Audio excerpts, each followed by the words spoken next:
One, two, three. Nice to be in orbit.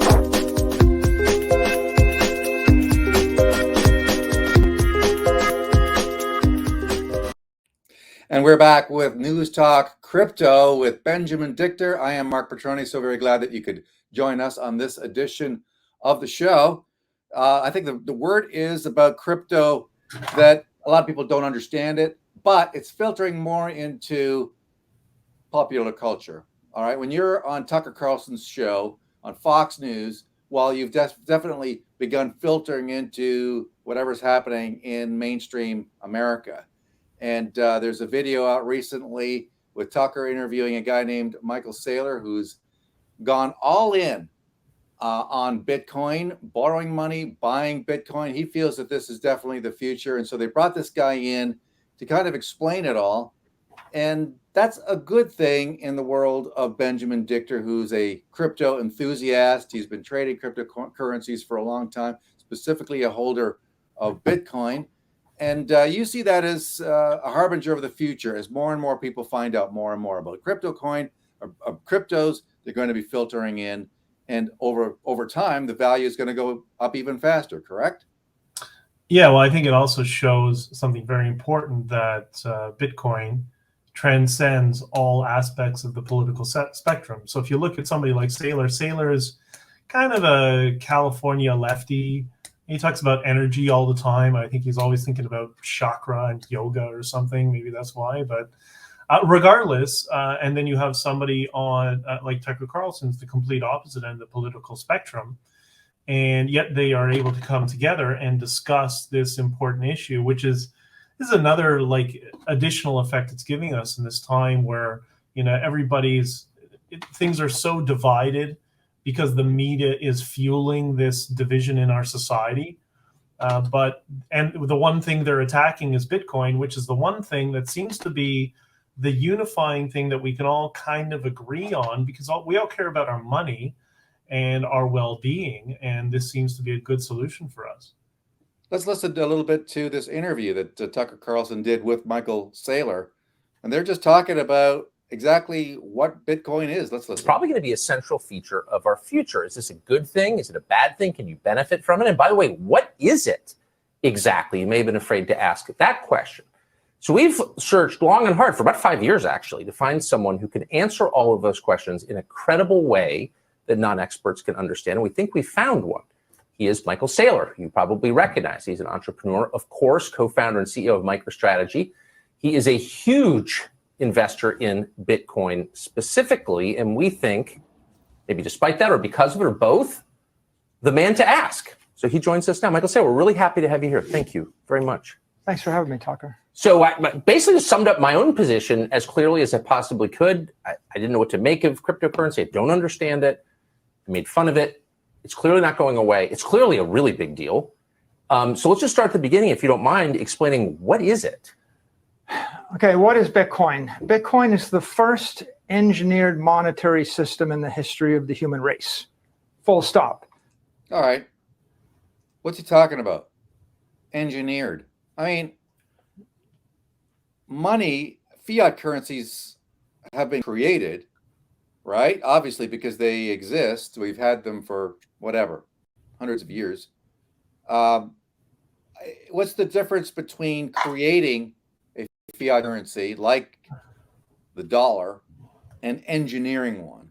Because our existing financial system has evolved, and it's been a patchwork of different solutions. You know, dollars used to, when paper money was created, it was a representative of gold, right? And I think he goes on to explain that. Whereas when Bitcoin was created in between 2007 and 2009 is when they were starting to develop it, and it was just accelerated during the global financial crisis. The purpose of it is a bunch of, we think, a group of computer engineers under pseudonym Satoshi Nakamura looked at all the problems in the financial sector, all the corruption within our financial sector and our governments, and socializing losses and privatizing profits. And they said, how can we create a protocol that will bypass all of this? And I think I mentioned once before, Bitcoin's not the first digital currency. It's the 9th, and it's the first one that works because they ironed out all the other kinks for the previous 20 years while they're trying to build the world's first internet money. So that's what he means by it's engineered. They looked at the problem in the financial sector and said, how can we fix this? And what are some of the solutions that were done in the past that need to be refined or didn't work? And they came up with blockchain technology. Okay. And does the engineering aspect of Bitcoin revolve around the mining of it? Is that what they mean when they say engineered? Well, those are elements of it, right? So the algorithms, the adjustment for difficulty level, the proof of work, all of those things were engineered aspects to create it. It took several years for them to create he or them or she or them. It took several years to actually get it to the point where I think it was in 2010 or 2011. I think it was 2010. During many of these email communications where these group of developers were working on the protocol, when Satoshi Nakamura, or the person using the Satoshi Nakamura email, said, okay, I think this project is I've done enough for it. The base layer is all there. You guys can kind of continue to tweak it and, troubleshoot, but I think we've done everything we need to do. And then he stepped away from the project. If I try mining Bitcoin, will I blow up my computer? Yes. yes, it will. Remember, I just mentioned difficulty level. Yeah. When Bitcoin first came out, you could mine it on just about any PC, and we're talking about PCs from 2009. So significantly slower PCs than what we have today, right? But now it's at the point where you need to have like these S19 specially developed mining rigs. That's when you hear like the miners that left China and set up in, I think, Texas, I think, is the largest area there, and Kazakhstan, oddly enough, is they took these S19 machines and they set them up in Kazakhstan, in Texas, in these. If you've ever seen a mining room, it's just a shelf full of these computers that don't have a monitor. There's one monitor for all of them. And you can barely hear because the fans are going so loud because they put out so much heat. And that's a mining rig. Okay, so that's why they're suggesting that it's causing global climate change. Yeah, exactly. I keep hearing about this thing. So it's an S19 computer, right? Yeah, because our existing financial system, with all those towers downtown that I see in front of my office, and all the printing presses, and all the central banking offices, and all the electricity that they burn, and all the computers that they have globally, that doesn't use any electricity. Just a bunch of mining rigs. That's what uses up all the electricity. It's ridiculous. You have to have zero common sense to buy into that sort of argument. Well, people are doing it, I guess, and presumably they're making money. There's still Bitcoin to be mined, right? They haven't mined all 21 million of them, correct?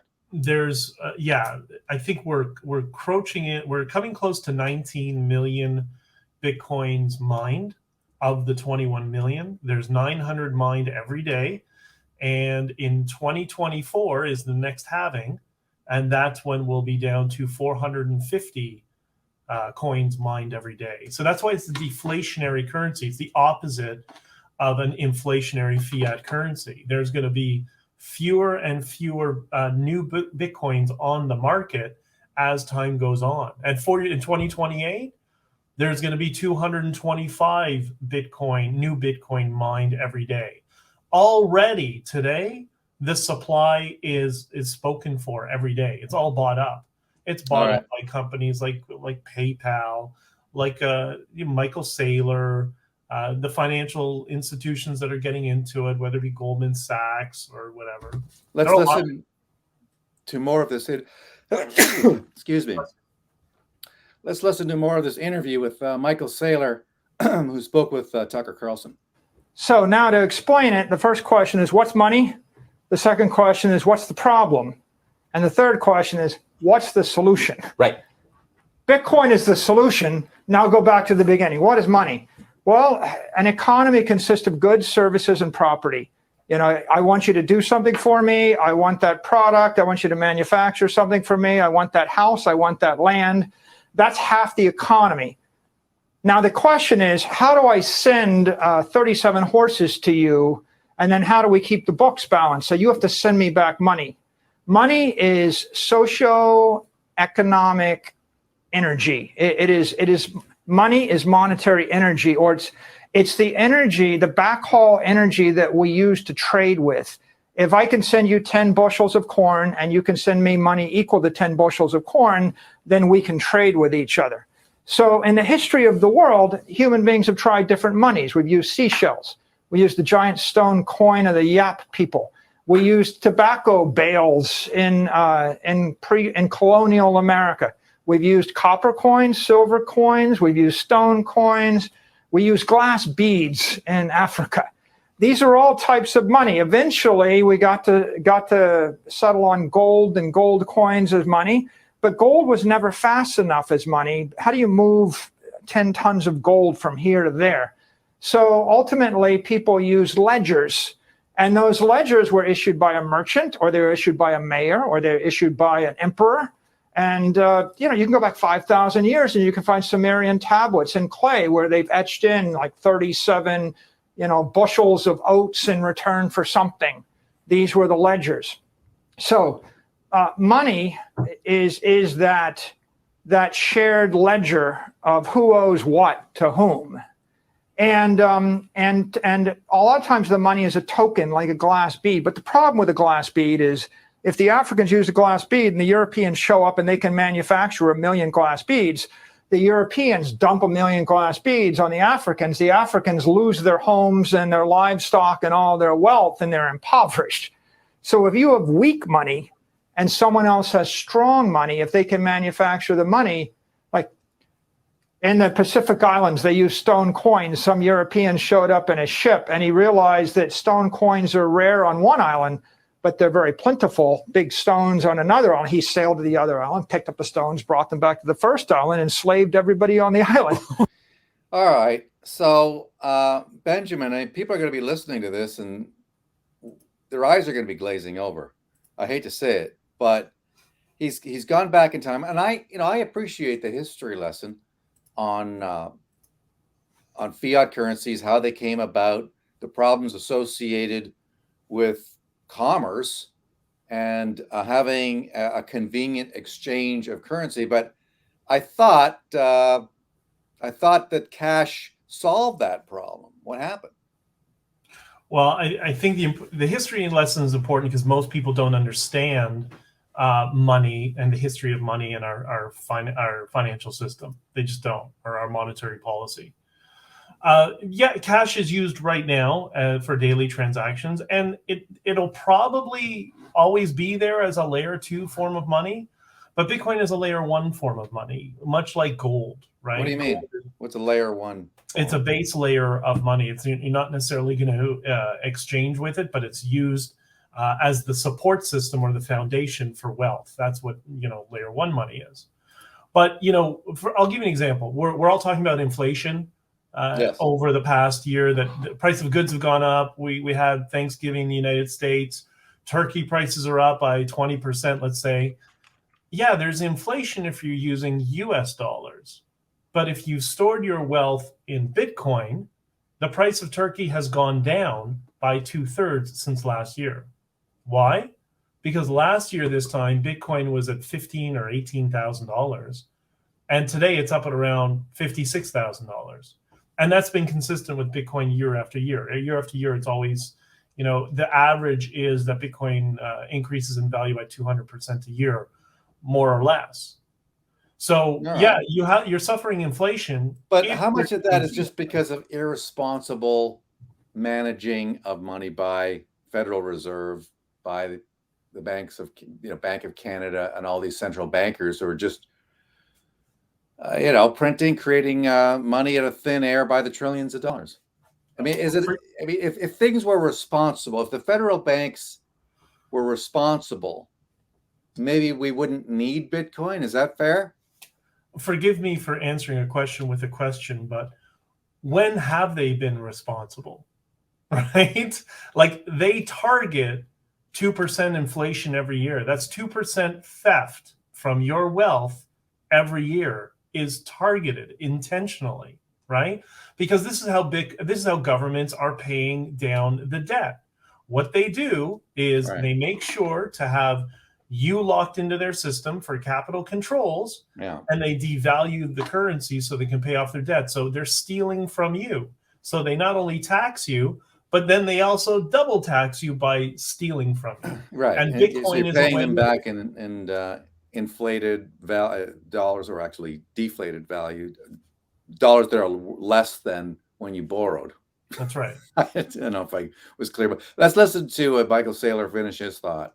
It's like problem. So the problem with money is how do we keep track in a fair distribution of who owns a claim to what?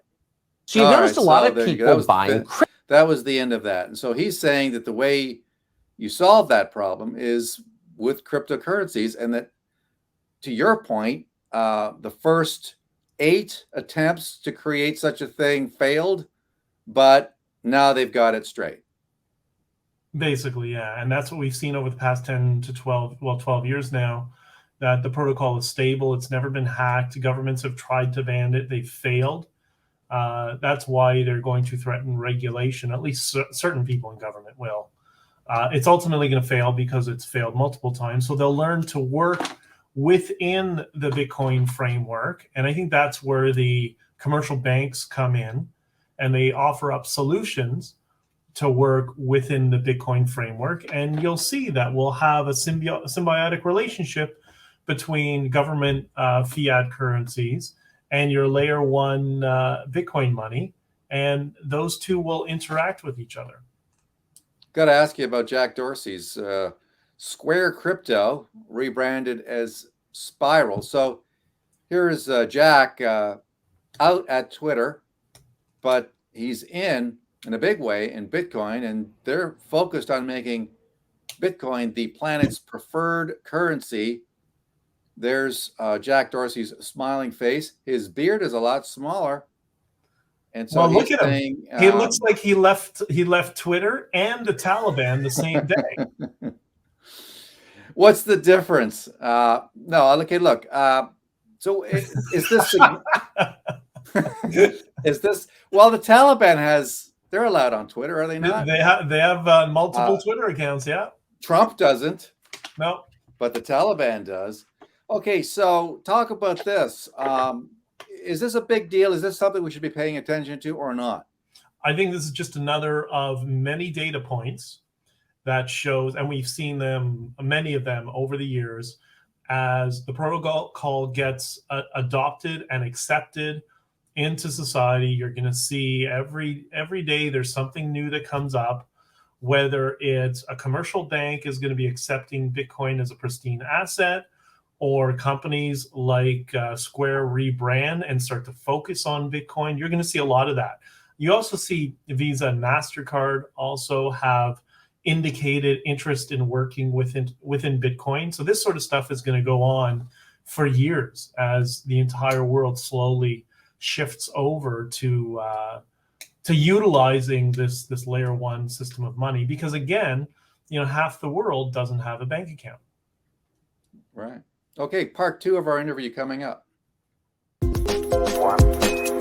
2, 3.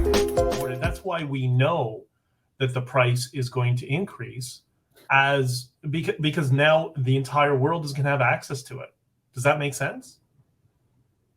Yeah, provided you have some cash with which to buy cryptocurrency, right? I mean, for sure. Look, when people are unbanked, it doesn't mean they don't have cash to live day to day. I mean, we discussed this earlier, living in Latin America. The problem is they do live day to day, and they can't hold cash for they have very little of it, or they don't have a place to store it. They live in the barrios of more dangerous places. What do? You buy assets, right?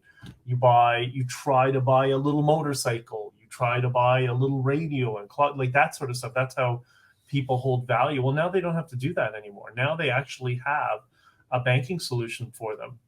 So much like Bitcoin transcends the entire political spectrum, it also transcends the entire economic spectrum, from the wealthiest people on the planet to the poorest people on the planet. All have a benefit, different benefits, but they all benefit by getting into the Bitcoin protocol. We've talked a little bit about this, the fact that there just seems to be all sorts of other coins out there, cryptocurrencies. Last time we spoke, we talked about not the F. Joe Biden coin, but it's the Let's Go Brandon coin. Okay, so, and you talked about how easy it is to basically get a coin and to manufacture a coin. You said you could do it in about 20 minutes. I've just posted something up. Bitcoin-backed bonds are coming to Wall Street as Goldman embraces crypto collateral. The story out of Zero Hedge earlier this week, we described El Salvador's historic Bitcoin bond deal, a $1 billion deal collateralized with $500 million of Bitcoin that the crypto embracing nation would use to fund the construction of a Bitcoin city.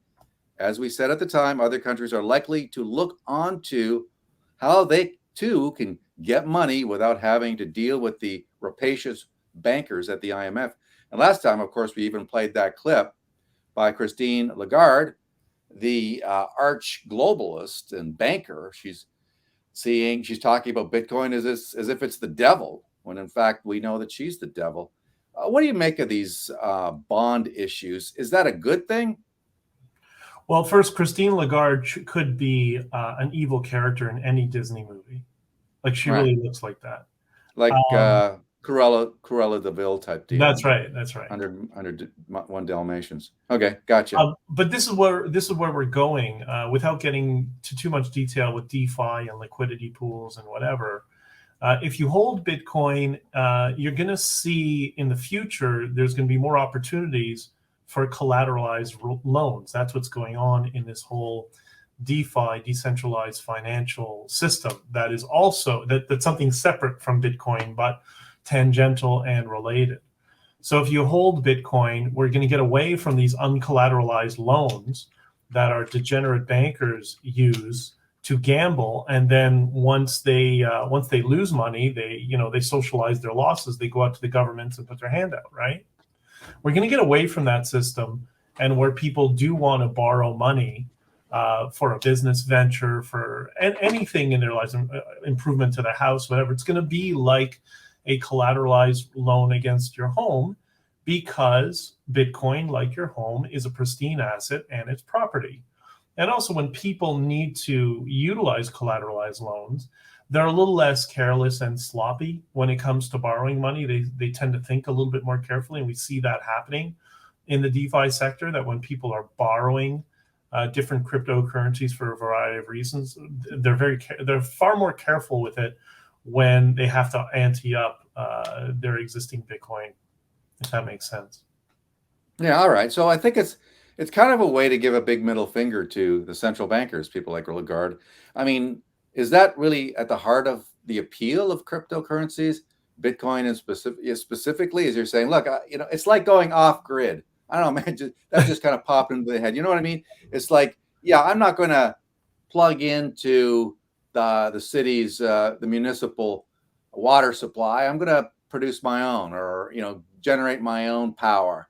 I'm going to generate my own electricity, or I'm going to use solar. I'm going to use, you know what I'm saying? It's like saying, it's almost like going off grid in terms of your access to currency.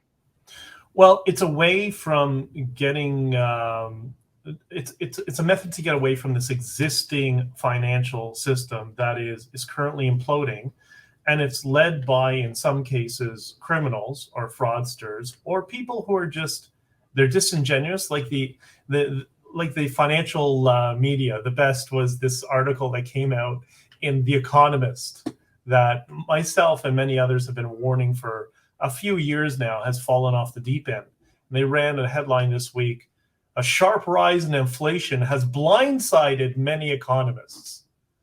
Who's blindsided by the fact that 40% of the US dollars that exist in the world have been printed in the past year, yet they're blindsided? These are supposed to be economists. A 40-year-old would understand this concept.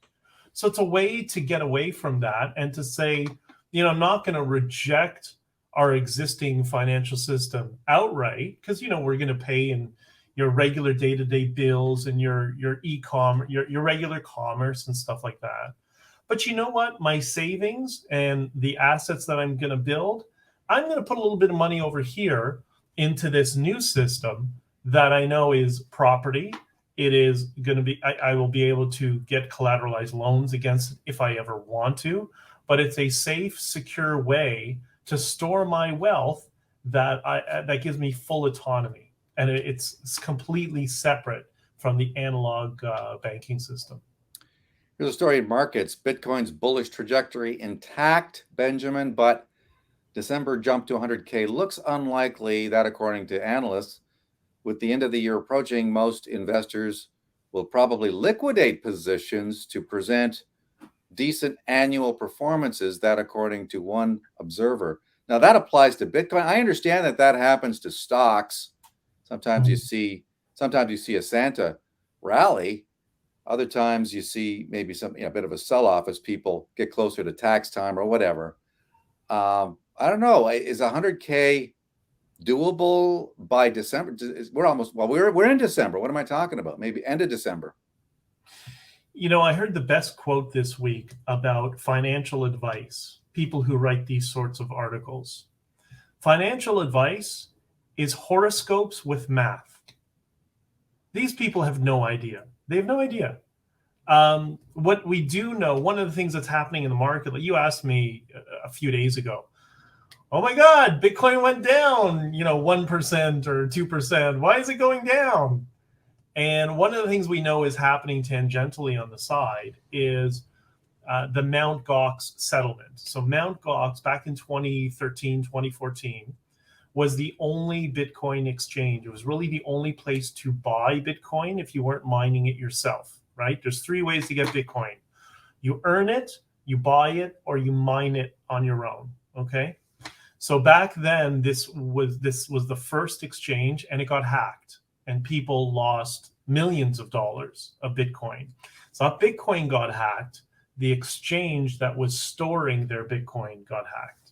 Anyways, the founder left, nobody could find him, and court proceedings ensued. Anyway, there was a settlement, and there's a lot of people that are about to get very rich who had a small amount of Bitcoin, back almost 10 years ago, who all of a sudden are going to be compensated a percentage. They'll be given of their 100 Bitcoin that they had. They're going to end up getting 20, 30, 40 Bitcoin as a payout sort of thing. Nice. So there are people who are thinking, oh, well, when these people all get Bitcoin, they're going to sell it, and then the market's going to, temporarily go down. Sell it for what? Like, okay, yeah, maybe a couple of kids who had some money, they're going to go buy a house, buy a McLaren or a Ferrari or something. Okay, fine. They're going to go buy their Lambo. But then what? They're going to keep it in Bitcoin because it's the pristine asset. Why would you sell it when you could borrow against it, when you can go to Goldman Sachs and say, hey, I have $30 million in Bitcoin. You want to loan me some cash? So that's where some of the speculation is going in terms of, well, why is it going down? It's, a price fluctuation of a few percent. And when I say a few percent in Bitcoin terms, 8 or 10%, that's not a really big price fluctuation. We're pretty much used to that in this market. And you do get used to it over time. This story in the BBC, Benjamin, cryptocurrency executives to be questioned in Congress. Executives of 8 major cryptocurrency firms have been called to testify before a U.S. congressional committee. December the 8th, witnesses called to appear include Coinbase's Alicia Haas, Circle's Jeremy Allaire, Bitfury's Brian Brooks. I've never even heard of Bitfury.